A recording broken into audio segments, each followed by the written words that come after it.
Hello friends, welcome to Exampur. तो दोस्तों, मैं कुलजीत आज फिर आपके साथ लेकर आया हूँ ताज़े ताज़े रोज़ वाले करंट अफेयर्स। ठीक है दोस्तों, तो हमारी जो ये क्लास है, कुछ बच्चे कहते रहते हैं हमारी जो ये क्लास है ये रोज़ सुबह 6 बजे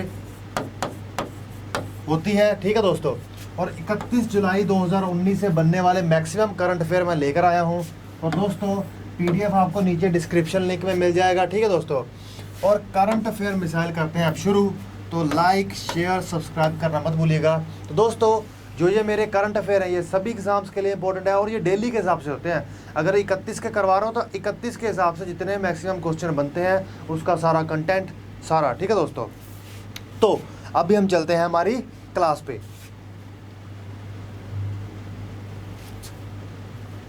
तो आपके सामने आता है क्वेश्चन ऑफ द डे। वो क्या है? क्वेश्चन ऑफ द डे है कि भारत नेपाल लॉजिस्टिक समिट का आयोजन निम्नलिखित में से किस स्थान पर हुआ?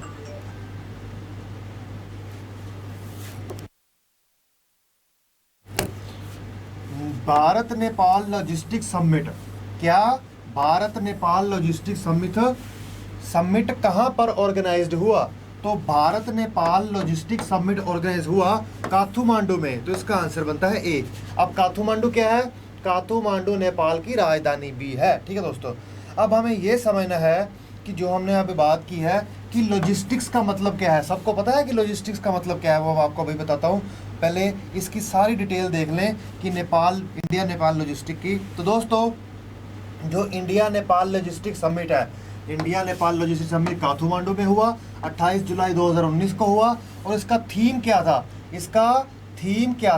इसका थीम था ट्रांसफॉर्मिंग लॉजिस्टिक लैंडस्केप। ठीक है दोस्तों, ट्रांसफॉर्मिंग लॉजिस्टिक लैंडस्केप। अब लॉजिस्टिक क्या होता है ये समझो दोस्तों, हम घरों में बैठे हैं, हमें अगर कुछ खरीदना है, अगर मुझे टॉफ़ी खरीदनी है या मुझे बिस्कुट खरीदने हैं या मुझे बेड खरीदना है, अलमीरा खरीदनी है, शूज़ खरीदने हैं, मोटरसाइकिल खरीदना है, वो कहीं ना कहीं तो बनते होंगे ना। कोई इंडिया में बनेगा, कोई अमेरिका में बनेगा, कोई कनाडा में बनेगा, कोई साउथ कोरिया में बनेगा। मोबाइल खरीदते हैं तो उस चीज़ को जहाँ पे वो चीज़ बनती है, जहाँ पे वो चीज़ मैन्युफैक्चर होती है, वहाँ से लेकर ख़रीदार तक पहुँचाने के लिए उसका जो सारा मैनेजमेंट होता है ना, उसको कहते हैं लॉजिस्टिक। ठीक है दोस्तों, अभी हम देख लें कि नेपाल की बात आती है तो नेपाल की जो कैपिटल है वो काठमांडू है, राजधानी। वहाँ की जो करेंसी है वो रुपया है, नेपाली रुपया।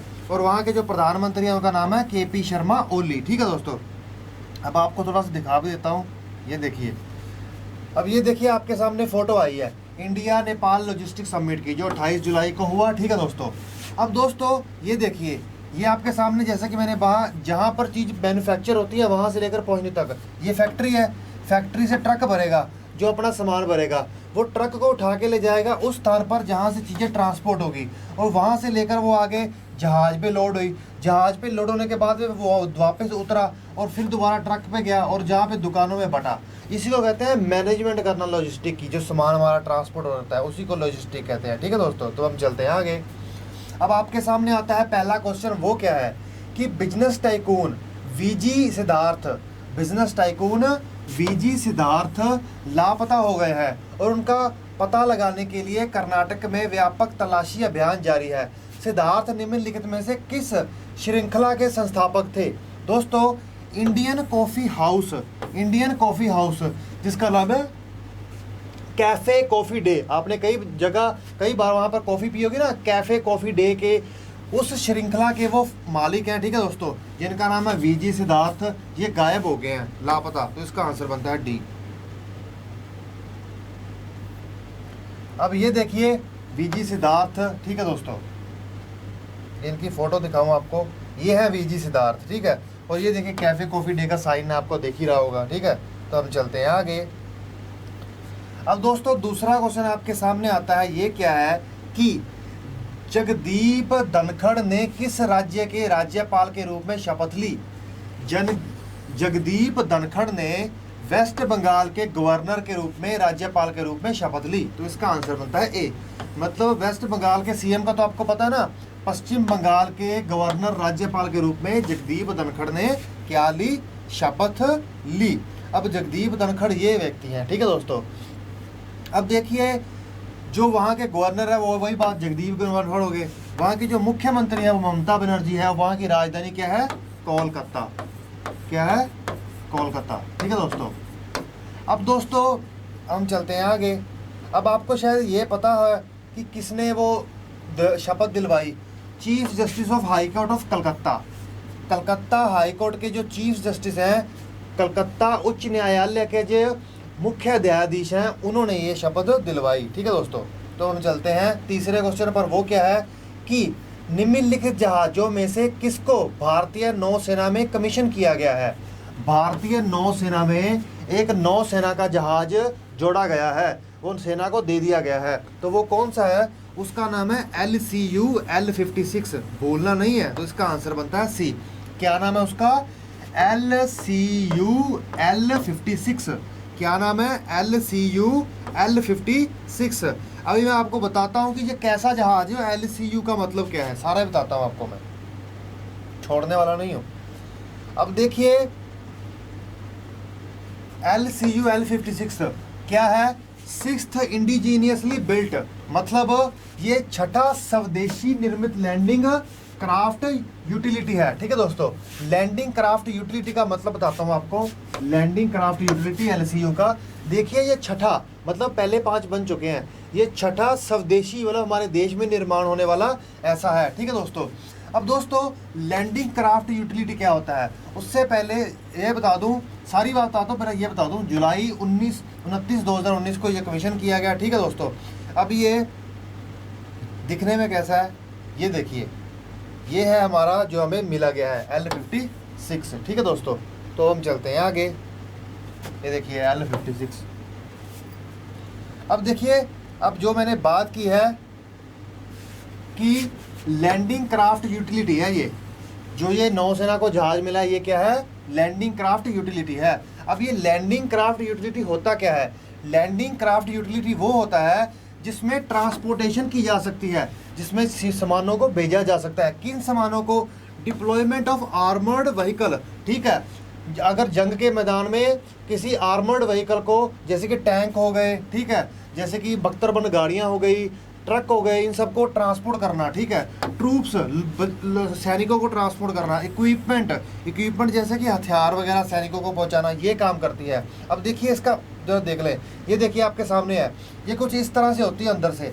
ये साइडों में दीवार सी बनी है इधर ट्रूप की जगह, और ये खाली देखो टैंक खड़े हैं, टैंक खड़े हैं, टैंक खड़े हैं, टैंक खड़े हैं।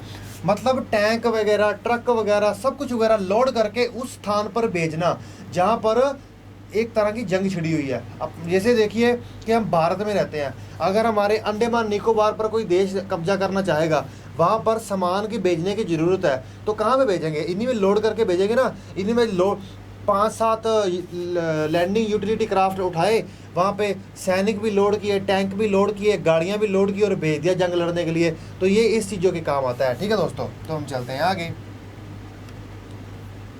अब आपको पता चल गया होगा ना अभी इसमें से, अब इससे आपको पता चल गया होगा कि लैंडिंग क्राफ्ट यूटिलिटी होता क्या है। इसको मत देखना। लैंडिंग क्राफ्ट, L मतलब लैंडिंग, C मतलब क्राफ्ट, U मतलब यूटिलिटी, होता क्या है ये भूलना मत। ठीक है दोस्तों। अब आता है चौथा क्वेश्चन आपके सामने। वो क्या है कि संयुक्त राष्ट्र की हालिया रिपोर्ट के अनुसार, संयुक्त राष्ट्र की हालिया रिपोर्ट के अनुसार सशस्त्र संघर्षों में कितने बच्चे मारे गए हैं? कि आर्म्ड कॉन्फ्लिक्ट में, सशस्त्र संघर्षों में कितने बच्चे मारे गए हैं? 12,000 बच्चे मारे गए हैं। तो इसका आंसर बनता है बी। देखिए ऐसी रिपोर्ट में, देखिए यूनाइटेड नेशन ही ऐसे काम क्यों करता है, कारण क्या है? देखिए पैलेस्टीन हो गया, सीरिया हो गया, अफगानिस्तान हो गया, यमन हो गया, इन देशों में अंतरी गृह युद्ध चलते रहते हैं। इन गृह युद्धों के करते चलते कभी मिसाइल दागी गई, कभी गोलियां चली, कभी किसी ने मार दिया, कभी किसी ने मार दिया, उसकी वजह से बहुत बच्चे मारे गए। तो यूनाइटेड नेशन की रिपोर्ट के अनुसार 12,000 बच्चे मार चुके हैं, मारे जा चुके हैं। ठीक है दोस्तों। अब देखिए अगर यूनाइटेड नेशन की बात आती है, तो यूनाइटेड नेशन के जो सेक्रेटरी जनरल हैं उनका नाम क्या है? यूनाइटेड नेशन के जो सेक्रेटरी जनरल हैं उनका नाम क्या है? एंटोनियो। क्या नाम है? Antonio Guterres. क्या नाम है?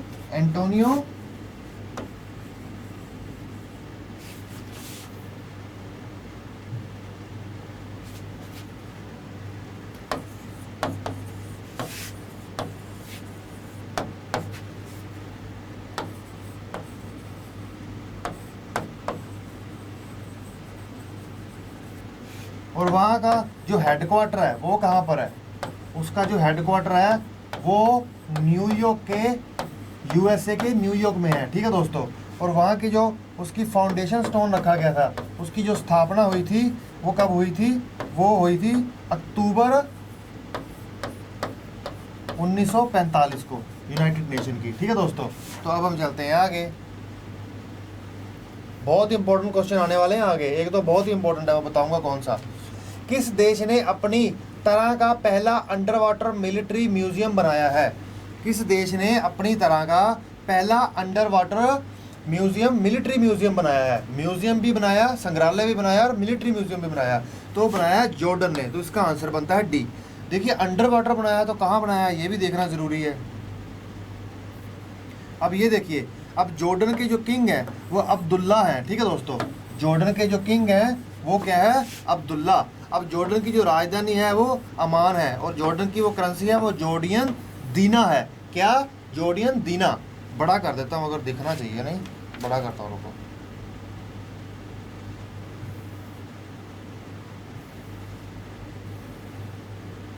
ये देखो, करेंसी जॉर्डियन दीना, कैपिटल अमान और किंग अब्दुल्ला टू, ठीक है दोस्तों। तो हम चलते हैं छोटे पे।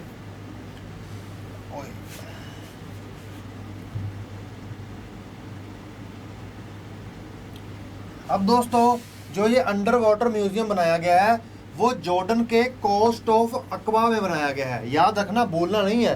कहाँ बनाया है, कोस्ट ऑफ अकाबा में, AQABA, कोस्ट ऑफ अकाबा में ये बनाया गया है, ठीक है दोस्तों। कहाँ बनाया गया है, कोस्ट ऑफ अकाबा में, अकाबा के तट पर, अकाबा के तट पर। अब ये अकाबा का तट है कहाँ पर, आपको ये भी बता दूं मैं जरा।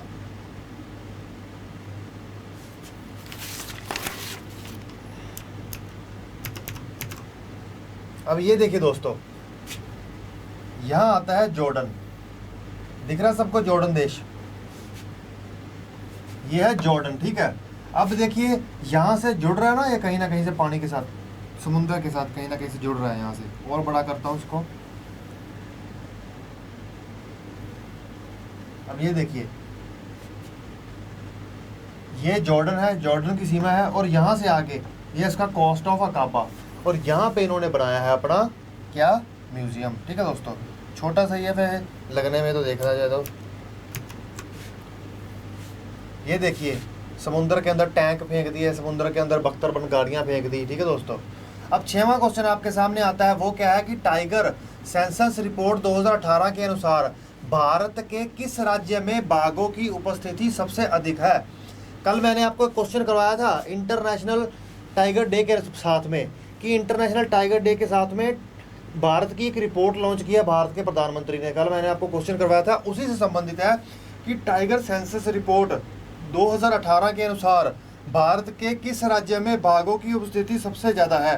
बाघों की संख्या, बाघ की संख्या सबसे ज़्यादा किस राज्य में है, तो वो है मध्य प्रदेश में।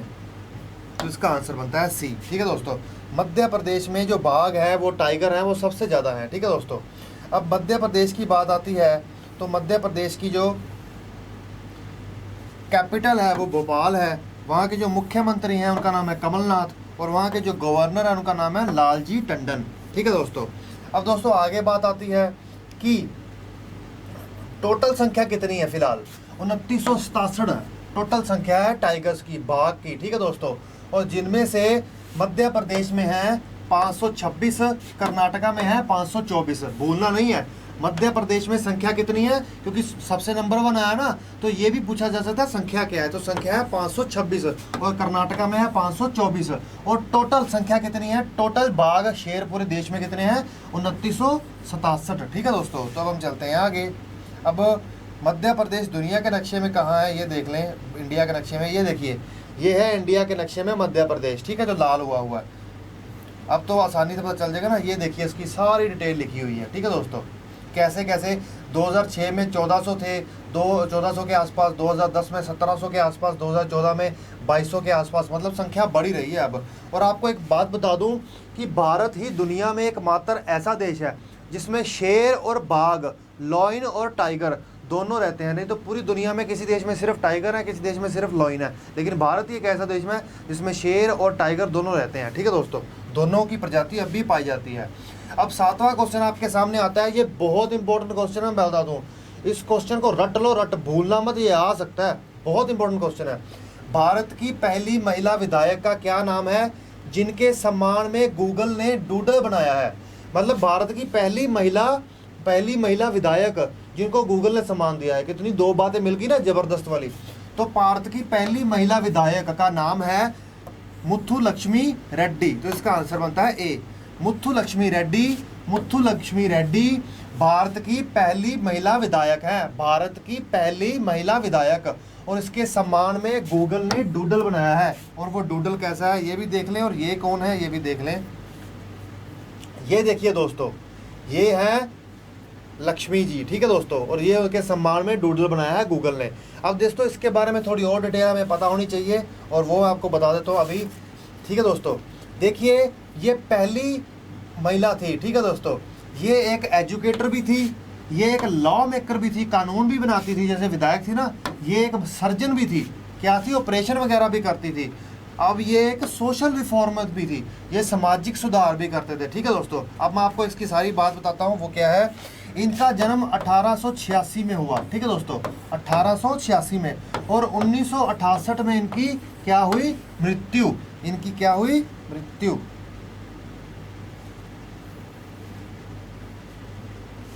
1968 में इनकी मृत्यु हुई। ठीक है दोस्तों, और ये इनकी एजुकेशन कहाँ से हुई है, मद्रास मेडिकल कॉलेज से। ये देखिए लिखा, मद्रास मेडिकल कॉलेज से इनकी क्या हुई थी, एजुकेशन, शिक्षा हुई थी, मद्रास मेडिकल कॉलेज से। ठीक है दोस्तों, मेडिकल कॉलेज का मतलब ये एक डॉक्टर थी। अब इनको अवार्ड भी मिला था, वो अवार्ड क्या था, पद्म भूषण। पद्म भूषण भी मिला इनको।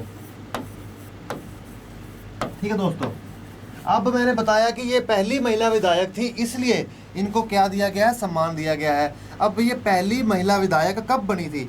अब ये पहली महिला विधायक बनी थी, ये 1926 में बनी थी, मद्रास लेजिस्लेटर में। मतलब मद्रास के जो विधानसभा थी वहाँ पर ये सबसे पहले चुनी गई थी 1926 में, भूलना नहीं है। ठीक है दोस्तों, वहाँ पे 1926 में लेजिस्लेटर बनी थी। ठीक है दोस्तों, अब इन्होंने एक और सोशल रिफॉर्म की बात हुई ना, कि ये सोशल रिफॉर्मर भी थे, समाज सुधारक भी थे। ऐसा क्या थे, देखिए ये इन्होंने बहुत बड़ा कदम उठाया था। एक उन्होंने देवदासी सिस्टम के अगेंस्ट कानून बनाया था, देवदासी सिस्टम के कानून बनवा के उसे रुकवाया था। देवदासी सिस्टम क्या था, देवदासी सिस्टम में कुछ लोग अपनी बेटियों को दे देते थे मंदिरों में, और वो नृत्य करती थी। लेकिन पहले सिस्टम प्योर था, लेकिन बाद में वो क्या हो गया कि धीरे धीरे मलित हो गया, लोग उनको एक्सप्लॉइट करने लग गए। तो इसी के कारण इन्होंने देवदासी सिस्टम को रोकने के लिए भी कानून बनाया। तो इसीलिए एक सोशल रिफॉर्मर थी। इस क्वेश्चन को और सारी डिटेल को भूलना नहीं है, और ये तो कभी नहीं भूलना कि 1926 में ये क्या थी, लेजिस्लेटर बनी थी सबसे पहली बार। ठीक है दोस्तों, तो हम चलते हैं आगे। अब आता है 8वां क्वेश्चन, ये क्या है कि राज्यसभा सदस्य संजय सिंह ने आज संसद के उच्च सदन से, मतलब राज्यसभा के उच्च सदन से अपना इस्तीफा सौंप दिया है। तो संजय सिंह कौन सी पार्टी से थे, ये थे इंडियन नेशनल कांग्रेस से। तो इसका आंसर बनता है बी। मतलब कि जैसे कि एंटी डिफेक्शन लॉ का बात चल रही है ना, कर्नाटका में सरकार गिरी है, तो क्वेश्चन में एंटी डिफेक्शन लॉ रहा है। एंटी डिफेक्शन क्या लॉ क्या है, पॉलिटी क्लास में अगर जिनको पता है तो पता है, नहीं तो पॉलिटी क्लास में आपको पता चल जाएगा, क्लासेस पढ़ी हैं हमारी, देखिए। Anti defection law, Indian national Congress के पद से इन्होंने इस्तीफा दे दिया, तो राज्यसभा से भी इनका इस्तीफा है। ठीक है दोस्तों, राज्यसभा में भी इन्होंने इस्तीफा अपना सौंप दिया है। ठीक है दोस्तों, जो ये इंडियन नेशनल कांग्रेस से संबंधित थे। ठीक है दोस्तों, अब ये देखिए, ये है वो व्यक्ति। अब आपके सामने आता है 9वां क्वेश्चन कि 23वें राष्ट्रपति कप बॉक्सिंग टूर्नामेंट के, अरे ये क्वेश्चन तो हिंदी में है, अरे ये हिंदी छोड़ देना, इंग्लिश बता देता हूँ, हिंदी चेंज नहीं हुई, कोई बात नहीं, इसको काट देते हैं, मैं आपको खुद ही बता देता हूँ कि what is the name of tropical storm that grew into a hurricane in the US. आप उस तूफान का नाम बताइए जो हरिकेन में बदल चुका है, तो वो है एरिक। तो इसका आंसर बनता है सी। ये भी इंपॉर्टेंट है। आपको एक बात बता दूं कि अमेरिका के तूफान आते ही रहते हैं अमेरिका में, तो वहाँ बहुत हज़ारों करोड़ों की तबाही आ जाती है। ठीक है दोस्तों, वहाँ पे एक ट्रॉपिकल स्टॉर्म था। क्या था? Tropical storm. जो ट्रॉपिकल स्टॉर्म था, तूफान था, वो अब हरिकेन में बदल गया है, मतलब और भी ज़्यादा डिजास्टर्स हो चुका है। ठीक है दोस्तों, उसका नाम क्या है? एरिक है। और वो कहाँ है? यूएसए में। अभी बताता हूँ कहाँ पर। एरिक, क्या नाम है उसका? एरिक। अब देखिए, जो ये है, ये ईस्टर्न पैसिफिक ओशन में है। किस में है? ईस्टर्न पैसिफिक ओशन में उभरा है ये, वहाँ पर उठा है और यूएसए की तरफ बढ़ रहा है। ये देखिए, ये यहाँ से शुरू हुआ। ठीक है दोस्तों, कहाँ से शुरू हुआ? यहाँ से शुरू हुआ। और देखिए, ये है हवाई। क्या है? Hawaii island. ठीक है दोस्तों, और ये देखिए किस तरह से ये एरिक तूफान यूएसए की तरफ बढ़ रहा है। अब हवाई की बात आती है तो मैं आपको बता दूं कि ये किस तरह से किस तरफ बढ़ रहा है, आपको दुनिया के नक्शे में बता दूं।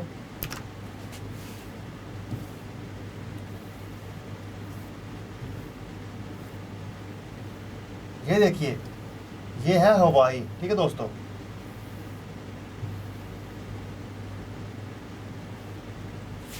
ये है यूएसए। ठीक है दोस्तों, और ये क्या है? हवाई। ठीक है, अब इसको मैं बड़ा करके दिखाऊंगा। अब ये हवाई से क्या कर रहा है? यूएसए की तरफ बढ़ रहा है। ये देखिए, ये हवाई से यूएसए की तरफ बढ़ रहा है। ठीक है दोस्तों, अभी मैंने आपको दिखाया ना, तो ये हवाई जगह यहाँ से उधर जा रहा है। और ये ईस्टर्न पैसिफिक ओशन है, ये पैसिफिक ओशन है, और ये उसका ईस्टर्न भाग है, पूर्वी भाग है। ठीक है दोस्तों, उस ओशन का। तो हम चलते हैं आगे। अब आपके सामने आता है 10वां क्वेश्चन। वो क्या है कि हाल ही में, ये भी बहुत इंपॉर्टेंट है, महिलाओं से संबंधित आ जाए कुछ भी, बहुत इंपॉर्टेंट है।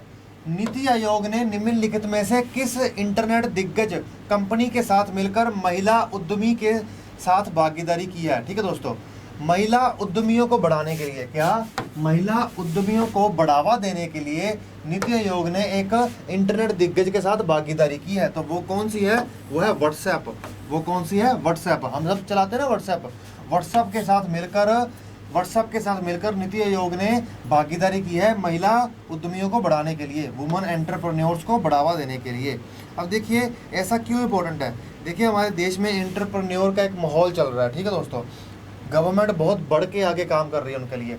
अब देखिए, व्हाट्सएप ने, जैसा कि मैंने बताया, नीति आयोग के साथ वुमेन एंटरप्रेन्योर प्लेटफॉर्म के तहत पार्टनरशिप की है, जिसमें वो बढ़ावा देंगे महिला उद्यमियों को, वुमेन एंटरप्रेन्योर्स को भारत में। ठीक है दोस्तों, अब इन WhatsApp will also partner with, WhatsApp एक और किसी के साथ जुड़ेगा ऑर्गेनाइजेशन के साथ, वो है वुमेन ट्रांसफॉर्मिंग इंडिया अवार्ड्स। ठीक है दोस्तों, 2019।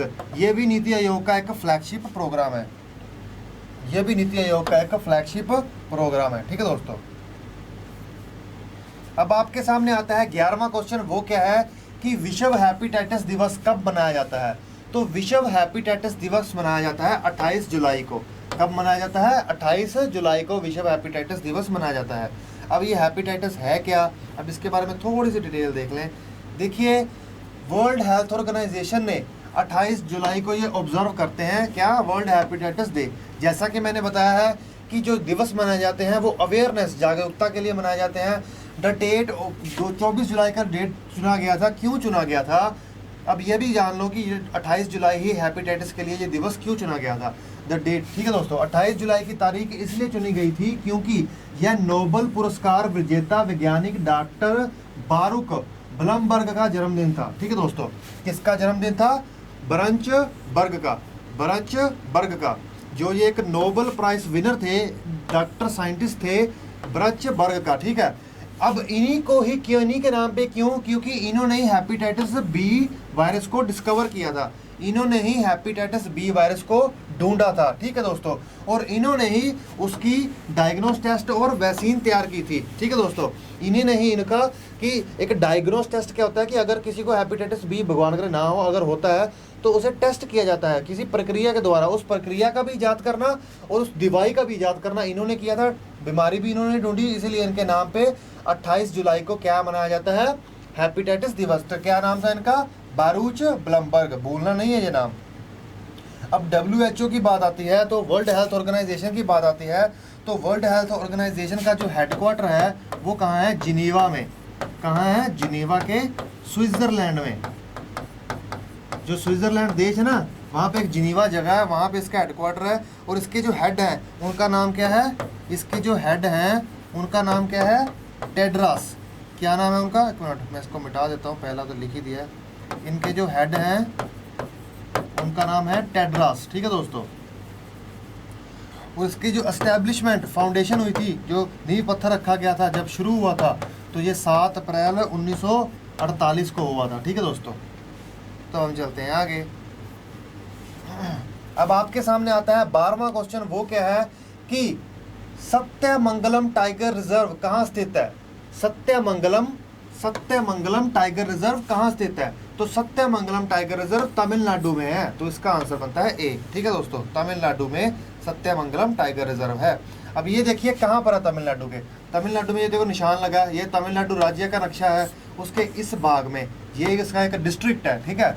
जिस डिस्ट्रिक्ट का ये एक जिला है, उसका पूरा का पूरा जिला है जिसका नाम है इरोड डिस्ट्रिक्ट, ठीक है। उसके इस भाग में है हमारा सत्यमंगलम टाइगर रिजर्व, ठीक है दोस्तों। तो अब चलते हैं आगे। आपको यही पता चल गया कि ये कहीं ना कहीं नॉर्थ वेस्ट तमिलनाडु में आता है। अब ये देखिए, ये है तमिलनाडु, भारत के नक्शे पर तमिलनाडु का है। अब तमिलनाडु की जो मुख्यमंत्री हैं वो उसका नाम है एड्डापडी, ठीक है। उसकी जो राजधानी है वो चेन्नई है, और वहाँ के जो गवर्नर हैं उनका नाम है बनवारी लाल पुरोहित, ठीक है दोस्तों। बनवारी लाल पुरोहित उनके गवर्नर हैं। तो हम चलते हैं आगे।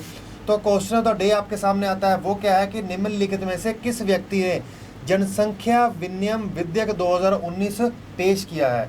ये आपको बताना है कि पॉपुलेशन रेगुलेशन बिल किस व्यक्ति ने इंट्रोड्यूस किया है, ये आपको बताना है। तो दोस्तों शेयर करना मत भूलिएगा, और दोस्तों नीचे कमेंट जरूर कीजिए, आंसर के रूप में कमेंट जरूर कीजिए, ठीक है दोस्तों। और जिस बच्चे का भी कमेंट सबसे बेस्ट हुआ करेगा ना, मैं उसका यहाँ पे नाम लिया करूँगा, ठीक है दोस्तों। तो इसी के साथ मैं आपका एग्जाम पर में आने के लिए थैंक्स करता हूँ। Okay friends, bye.